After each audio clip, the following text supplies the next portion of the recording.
Hello students, welcome to नागर maths classes. आज की इस वीडियो में मैं आपके साथ क्लास 10th का एक्सरसाइज 3.3 सब्स्टिट्यूशन मेथड के वर्ड प्रॉब्लम वाले क्वेश्चंस डिस्कस करूंगा स्टूडेंट्स। इससे पहली वीडियो में मैं आपके साथ क्वेश्चन नंबर सेकंड और फर्स्ट का जो पार्ट्स हैं वो डिस्कस कर चुका हूं। इसके साथ ही साथ हमने इस चैप्टर का इंट्रोडक्शन भी कर लिया है। आज की वीडियो में हम फर्दर आगे एक्सरसाइज 3.3 के वर्ड प्रॉब्लम वाले क्वेश्चंस डिस्कस करेंगे। अब देखिए स्टूडेंट्स, जिन बच्चों ने अभी तक सब्स्टिट्यूशन मेथड से रिलेटेड जो क्वेश्चन नंबर फर्स्ट है उसके पार्ट्स नहीं देखे हैं या क्वेश्चन नंबर सेकंड का जो मेरी वीडियो है अगर वो नहीं देखे तो वो प्लेलिस्ट में जाकर देख सकते हैं, जिससे कि आपको ये मेथड समझने में आसानी होगी। आपको क्वेश्चन नंबर थर्ड से जो वर्ड प्रॉब्लम है उसमें सिर्फ हमें इक्वेशंस फॉर्म करनी है, बट क्वेश्चन नंबर फर्स्ट और सेकंड में एक्सरसाइज 3.3 के उसमें पहले से जो इक्वेशंस थी वो फॉर्म थी, यानी कि इक्वेशंस बनी हुई थी। हमें सिर्फ इक्वेशंस को सॉल्व करना था सब्स्टिट्यूशन मेथड से। बट अब यहाँ पर हमें क्या करना है, स्टेटमेंट लिखी हुई है। सबसे पहले हमें उस स्टेटमेंट को रीड करना है। रीड करने के बाद उससे इक्वेशंस फॉर्म करनी है, बनानी है। उसके बाद हम सब्स्टिट्यूशन मेथड अप्लाई करेंगे। ओके स्टूडेंट्स, तो स्टार्ट करते हैं without wasting our time. Question number third. Question number third में देखिए स्टूडेंट्स क्या लिखा हुआ है। लिखा है form the pair of linear equations for the following problems and find their solution by substitution method. Now the first question is the difference between two numbers is 26 and one number is 3 times the other, find them. Okay, यहाँ पर दो numbers की बात हो रही है students, है ना। देखो, बट आपको ना तो फर्स्ट नंबर पता है और ना ही आपको सेकंड नंबर पता है, तो हम क्या लेट करेंगे, लेट द फर्स्ट नंबर, क्योंकि हमें फर्स्ट नंबर तो नहीं पता है, let the first number be x, हमें पता ही नहीं है फर्स्ट नंबर क्या है। And the second number, let the second number be y। अच्छा, x और y क्यों लेट किया हमने, क्योंकि इस चैप्टर का नाम ही है pair of linear equation in two variable, यानी कि आप दो वेरिएबल लेट कर सकते हैं। लेकिन अगर हम बात करें क्लास 8 तक की लीनियर इक्वेशन की या 7 की, उसमें हम वहां पर दो वेरिएबल लेट नहीं कर सकते थे और सिंगल वेरिएबल से क्वेश्चन करना होता था, ठीक है। बट यहाँ पर दो वेरिएबल हम लेट कर सकते हैं। अब क्वेश्चन में क्या बोला है, अकॉर्डिंग टू क्वेश्चन में क्या बोला है, क्वेश्चन में बोला है the difference between two numbers is 26। इन दोनों नंबर्स का जो डिफरेंस है, यानी कि अगर एक नंबर ग्रेटर होगा एक नंबर स्मॉलर होगा, तो जब अगर हम बड़े वाले में से छोटा वाला नंबर माइनस करें तो डिफरेंस कितना है स्टूडेंट्स, 26 है।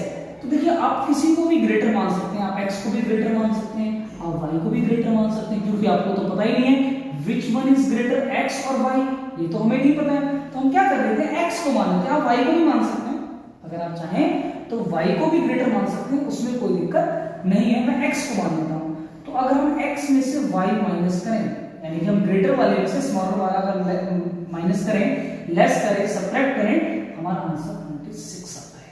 ये क्वेश्चन में गिवन है, तो ये हमारे लिए फर्स्ट इक्वेशन होगी। आगे क्या बोला क्वेश्चन में, and one number is 3 times other. अब देखो, हमने ग्रेटर इसको माना है, x को मैंने ग्रेटर माना है ना, तो उसने बोला है कि जो ग्रेटर नंबर है ना वो स्मॉलर वाले का 3 टाइम्स है, ठीक है। जो ग्रेटर वाला नंबर है वो जो स्मॉलर नंबर है उसका 3 टाइम्स है, यानी अगर हम स्मॉलर वाले को 3 से मल्टीप्लाई कर दें तो ग्रेटर वाला आ जाएगा। यही बात हुई ना कि जो स्मॉलर वाला नंबर है वो जो ग्रेटर नंबर है वो स्मॉलर का 3 टाइम्स है। तो इस सेकंड इक्वेशन, ठीक है। अब सब्स्टिट्यूशन मेथड में करते हैं क्या स्टूडेंट्स, हम क्या करते हैं, किसी दोनों इक्वेशंस में से किसी भी एक वेरिएबल की वैल्यू कैलकुलेट करते हैं। जब हम वेरिएबल की वैल्यू कैलकुलेट करते हैं उस समय मैं दो रूल्स हमेशा कहता हूं कि आप याद रखना। फर्स्ट, वो जिस भी वेरिएबल का वैल्यू कैलकुलेट करें वो पॉजिटिव होना चाहिए। दूसरी बात, उसके साथ कोई भी नंबर मल्टीप्लाई में, माइनस में, डिवाइड में कुछ नहीं होना, उसका कोएफिशिएंट 1 होना चाहिए, यानी कि अकेला होना चाहिए। अब ध्यान से देखिए, यहाँ x पॉजिटिव है, x के साथ कोई नंबर भी नहीं है, यानी कि ऑलरेडी सेपरेटेड है, तो ये हमारे लिए सेकंड इक्वेशन है। अगर हम सेकंड की जो x की वैल्यू 3y अगर हम फर्स्ट में सब्स्टिट्यूट कर देते हैं put the value of x in equation first. अगर हम कर दें इक्वेशन फर्स्ट में, अगर हम इसको सब्स्टिट्यूट कर दें यहाँ पर, तो कितना आ जाएगा 3y minus y equals to 26। 3y minus y 2y equals to 26। 2y ये कैंसिल करोगे तो कितना आ गया 30। तो y की वैल्यू कितनी आ गई है 30।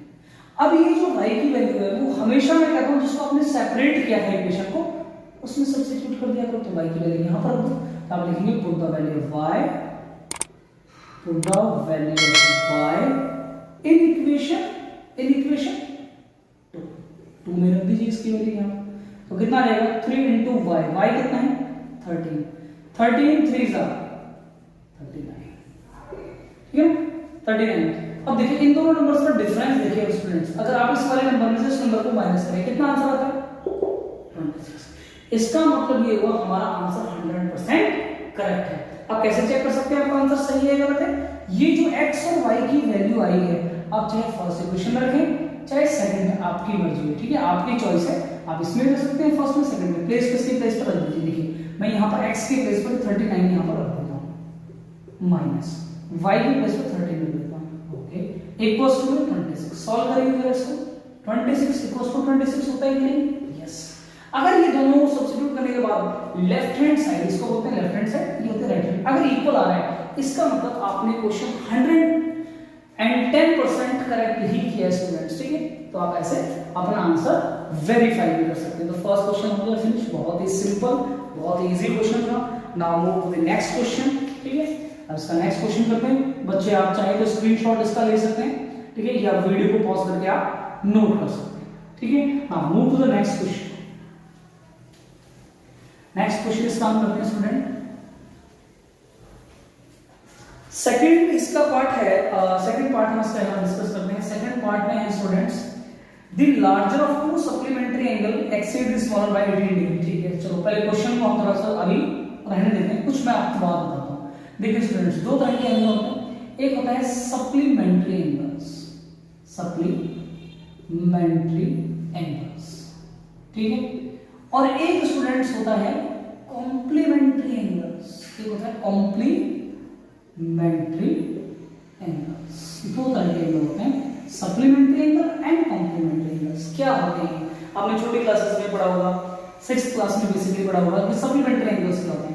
सप्लीमेंट्री एंगल्स वो एंगल्स होते हैं स्टूडेंट्स जिसमें the sum of two angles equals to the sum of two angles is equals to होता है 180 degree, equals to 180 degree. The sum of two angles equals to 180 degree supplementary. And if the sum of two angles, if the sum of two angles equals to the sum of two angles is equals to 90 degree, अगर दो angles का सम कभी भी 90 degree हो तो हम उसको complementary करते हैं, ओके कॉम्प्लीमेंट्री एंगल्स होते हैं। अच्छा एक यहाँ पर मैं आपको एग्जांपल दे दूं, बच्चे क्या एग्जांपल देते हैं, मोस्ट स्टूडेंट्स क्या कहते हैं सर 90 डिग्री दोनों का सम है ना कॉम्प्लीमेंट्री, तो सर एक 45 सेकंड वाला भी 45, ये दोनों एंगल कॉम्प्लीमेंट्री है, ठीक है सही एग्जांपल है। बट आपको कैसे पता कि दोनों एंगल 45 डिग्री है? ऐसे भी हो सकता है कि एक 60 और दूसरा 30 हो, ठीक है ना, ऐसे भी हो सकता है एक 70 और दूसरा 20 हो। तो कॉम्प्लीमेंट्री में ऐसा जरूरी नहीं है कि दोनों एंगल सेम ही हो, कुछ भी हो सकते हैं, बट दोनों का सम मिलाकर 90 ही आना चाहिए। सेम रूल अप्लाई होता है 180 पर, ऐसा नहीं है कि 90 + 90 ही 180 होता है, नहीं। आप ऐसे कोई भी दो एंगल लिखिए इनका सम लाकर 180 है, तो वो सप्लीमेंट्री एंगल्स हैं, ठीक है। तो ये तो बात रही कॉम्प्लीमेंट्री एंगल्स क्या होते हैं और सप्लीमेंट्री एंगल्स क्या है। अब क्वेश्चन की बात करते हैं, अब क्वेश्चन की तरफ करते हैं। अगर क्वेश्चन में देखते हैं कि क्वेश्चन में क्या बोला है। क्वेश्चन में बोला है the larger of to supplementary angle exceed the smaller by 18 degree, okay. ये दो एंगल हैं, एक लार्जर एंगल है और एक स्मॉलर एंगल है। तो हम लेट कर लेते हैं, लेट द लार्जर एंगल है ना, let the larger angle be x मान लेते हैं and let the smaller angle be y मान लेते हैं, ठीक है। लार्जर एंगल हमारे लिए x है, x डिग्री, क्योंकि एंगल है ना तो डिग्री में लिखते हैं, y डिग्री, ठीक है ना। अकॉर्डिंग टू क्वेश्चन में क्या बोला है, क्वेश्चन में बोला है कि ये दोनों एंगल सप्लीमेंट्री है। तो फर्स्ट इक्वेशन तो ये होगी कि दोनों एंगल्स का सम मिलाकर 180 डिग्री होगा, ये तो फर्स्ट इक्वेशन होगी, ठीक है। दोनों का सम मिलाकर 180 डिग्री होगा क्योंकि दोनों सप्लीमेंट्री एंगल। अभी हमने बताया कि सप्लीमेंट्री एंगल्स क्या होते हैं, जिसमें दो एंगल्स का सम मिलाकर 180 होता है। सेकंड, इसने सेकंड में बोला है the larger of to supplementary angle exceed the smaller by 18 degree, कि जो लार्जर वाला एंगल है ना, जो लार्जर वाला जो एंगल है वो स्मॉलर वाले एंगल से ना 18 डिग्री एक्सीड कर रहा है। एक्सीड का मतलब उससे 18 डिग्री ज्यादा है। इसने कहा है कि जो लार्जर एंगल है ना, जो लार्जर एंगल लार्जर, ठीक है, जिसको आपने लार्जर ऐड किया है, लार्जर वाला जो स्मॉलर है ना, स्मॉलर उससे 18 डिग्री ज्यादा है। तो इसका मतलब ये हुआ कि अगर मुझे लार्जर वाला निकालना है ना, तो मैं क्या करूंगा, स्मॉलर वाले में 18 डिग्री क्या कर दूंगा, प्लस कर दूंगा। तो कौन सा निकल जाएगा, लार्जर निकल जाएगा। ये मेरी सेकंड इक्वेशन। अब देखिए यहाँ पर x ऑलरेडी क्या है स्टूडेंट्स, सेपरेटेड है, तो हमारे लिए इक्वेशन बहुत ज्यादा इजी हो गया। ये जो x की वैल्यू है फर्स्ट इक्वेशन में क्या कर देंगे, सब्स्टिट्यूट कर देंगे। तो आप लिखेंगे put the value of x, put the value of x in equation first. तो ये x की वैल्यू यहाँ पर आप पुट कर दीजिए। देखिए y प्लस 18 डिग्री प्लस 18 है, y plus 18 plus y equals to 180, y plus y 2y plus 18 degree equals to 180।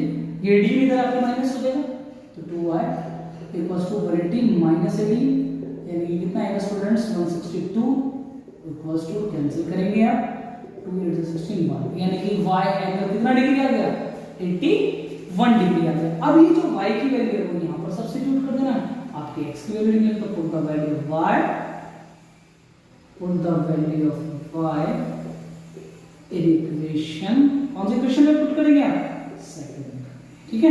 हमेशा जिसमें सेपरेट होता है हम उसी में पुट करते हैं, याद रखना हमेशा वाली बात है। तो y प्लस 18, अच्छा y की वैल्यू है ना हमारे पास 81 डिग्री प्लस 18 डिग्री कितना होता है, 99। अब देखिए आप इन दोनों को प्लस करके देखिए क्या इन दोनों का सम लगभग 180 आ रहा है, 100% आ रहा है। इसका मतलब आंसर हमारा 110% करेक्ट है। बहुत इजी क्वेश्चन, ठीक है। नोट कर लीजिए स्टूडेंट्स, स्क्रीनशॉट ले सकते हैं या वीडियो पॉज करके आप नोट कर सकते हैं। Okay, now move to the third part of question number 3, ठीक है। करते हैं इसका थर्ड पार्ट, बहुत ही इजी है। आप देखेंगे इक्वेशंस अगर आप फॉर्म कर लेते हैं, उसके बाद सब्स्टिट्यूशन मेथड में हम क्या करते हैं, किसी भी एक इक्वेशन में से किसी भी एक वेरिएबल की वैल्यू कैलकुलेट करके उसको नेक्स्ट वाले में सब्स्टिट्यूट कर देते हैं, ठीक है ना। थर्ड पार्ट क्या बोले students, the coach of cricket team buy 7 bats and 6 balls for rupees 3800, okay. Later she buys 3 bats and 5 balls for rupees 1750, okay. Find the cost of each bat and ball, okay. हमें नहीं पता कि एक bat या ball की cost क्या है। Let the cost price of one bat be rupees x.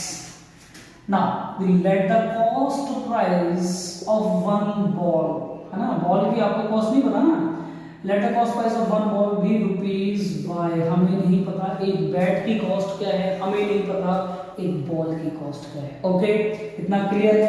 कितने बैट बाय परचेज किए हमने, 7। मुझे एक बात बताइए यहाँ, 7 बैट उसने परचेज किए और कितनी बॉल्स परचेज की, 6 बॉल्स, और दोनों की कॉस्ट वैल्यू टोटल कितना पे किया है, रुपीस 3800। एक सेकंड प्राइस में फिर 3 बैट्स उसने परचेज किए हैं और 5 बॉल्स परचेज किए, टोटल कितना अमाउंट पे किया है, rupees 1750। It's your second equation. मुझे बात बताइए आप स्टूडेंट्स, बहुत सिंपल सा एक एग्जांपल है, आपको ये इक्वेशन समझ में आएगी कि ये इक्वेशंस कैसे फॉर्म हुई हैं। मुझे एक बात बताइए, आप एक शॉपर है, आपने एक पेन परचेज किया जिसकी कीमत थी, जिसका प्राइस था ₹10, ठीक है। आपने कहा एक पेन की कॉस्ट 10 रुपीज है, मुझे ऐसे 10 पेन परचेज करने हैं। कितने पेन परचेज करने हैं, 10 पेन दे दीजिए आप। तो बताइए how much amount you will pay for 10 pens if the cost price of one pen is ₹10। It's very simple. ये तो कोई थर्ड और फोर्थ क्लास का बच्चा भी बहुत अच्छी तरीके से बता सकता है कि सर 10 into 10 नाउ हमें पे करना है ₹100 फॉर दैट, है ना, बहुत इजी। तो यहाँ पर भी तो देखिए आपके लिए एक बेड का प्राइस क्या है x। अगर एक बेड का प्राइस x है तो 7 का क्या होगा, एक का पता है 7 का निकालना है तो मल्टीप्लाई कर दीजिए, सिंपल 7 into x 7x। एक बॉल का प्राइस अगर y है तो 6 का कितना होगा, 6 into y यानी कि 6y। और दोनों का अगर मैं ये वाली कॉस्ट और ये वाली कॉस्ट दोनों की कॉस्ट प्लस कर दूं तो टोटल मैंने कितना एक्सपेंड किया है, 3800। सेम एज इक्वेशन नंबर 2, बिल्कुल यही है। 3 बेड परचेज किए हैं आपने, एक बेड की कॉस्ट क्या है x, तो 3 की क्या होगी 3 into x यानी कि 3x। एक बेड की कॉस्ट सॉरी बॉल की कॉस्ट क्या है y, तो 5 की कितनी होगी 5 into y यानी कि 5 है। और दोनों की ही कॉस्ट को प्लस कर दो तो टोटल कितना है 1750। हम क्या करेंगे स्टूडेंट्स, अब हमें फर्दर फिर वही करना है कि हम इक्वेशन में से कुछ कॉमन ले लेंगे, किसी भी एक वेरिएबल को किसी भी एक इक्वेशन में से सेपरेट करेंगे, उसकी वैल्यू नेक्स्ट में सब्स्टिट्यूट यानी कि पुट कर देंगे। बताइए फर्स्ट में से मैं जैसे x की वैल्यू कैलकुलेट कर लेता हूं तो कितना आएगा 3800 minus 6y, x equals to 3800 minus 6y divide by 7। ये आपके लिए कौन सी इक्वेशन हो गई स्टूडेंट्स, आपने क्या किया फर्स्ट वाली इक्वेशन में से x की क्या निकाली, आपने वैल्यू कैलकुलेट कर दी, ठीक है। अब ये जो x की वैल्यू है वो कहां पर पुट कर देंगे, सेकंड वाले में। हमेशा जिसमें से हम कैलकुलेट करते हैं उसमें कभी भी सब्स्टिट्यूट नहीं करते, यहां पर x की जगह पुट कर देंगे। Put the value of x, put the value of x in equation 2 के प्लेस पर आप रख दीजिए यहाँ पर, तो 3 into x के प्लेस पर ये है 3800 minus 6y by 7 okay plus 5y equals to में कितना स्टूडेंट्स 1750। नाउ इसको सॉल्व कर देंगे। 38 3 कितना होता है, कितना होता है 38 3 300 300 3 8 24 2 3 3 9 2 11 11400 minus 6 3 18 by 7 plus 5y equals to 1575। ठीक है, अब इसका एलसीएम ले लिए। 1 और 7 का एलसीएम कितना आएगा स्टूडेंट्स, हमने क्या किया पहले इसको इसके साथ मल्टीप्लाई किया माइनस, फिर इसको इसके साथ, तो 6 3 18 मैंने 8 लिख दिया सॉरी 6 3 18 अपॉन में 7। अब 1 और 7 का क्या लेंगे एलसीएम, तो कितना आएगा 7, तो ये तो एज इट इज रहेगा माइनस। आप क्या करेंगे 7 को 1 से क्या करते हैं डिवाइड, 7 है 7 5 से इक्वल टू 1/7। अब इसको सॉल्व कर लेंगे तो कितना आ जाएगा प्लस माइनस माइनस पर साइन तो प्लस 5, तो 35 में से 18 माइनस करके कितना आता है 28 और 28 यानी कि 17y, ये 7 इधर जाकर क्रॉस मल्टीप्लाई हो जाएगा तो कितना आएगा 17y, इसको आप इससे मल्टीप्लाई कर देना, जो भी आपका आंसर आएगा उसमें से इसको लेस कर देना माइनस कर देना, ठीक है। फिर जो भी आंसर आएगा और उसको 17 से डिवाइड कर देंगे, आपके यहाँ से y की वैल्यू कैलकुलेट हो जाएगी। जो भी आपकी y की वैल्यू आएगी उसको आप यहाँ पर सब्स्टिट्यूट कर देंगे, बहुत ही सिंपल है। आई थिंक आगे तो कैलकुलेशन नहीं है, सिर्फ मल्टीप्लाई करना है। मल्टीप्लाई करने के बाद जो भी आंसर आएगा उसमें से इसको माइनस करना है, जो भी आंसर आएगा 17 से डिवाइड आप कर देंगे। तो आई थिंक इसको आप फर्दर सॉल्व कर लेंगे, बहुत इजी है, कुछ खास इसके अंदर नहीं है। अब इसके जो नेक्स्ट क्वेश्चंस हम रह गए हैं, इसके कुछ पार्ट्स रह गए हैं एक्सरसाइज 3.3 से 4th 5th एंड 6th, ये मैं आपके साथ डिस्कस करूंगा अपनी नेक्स्ट वीडियो में। Thank you.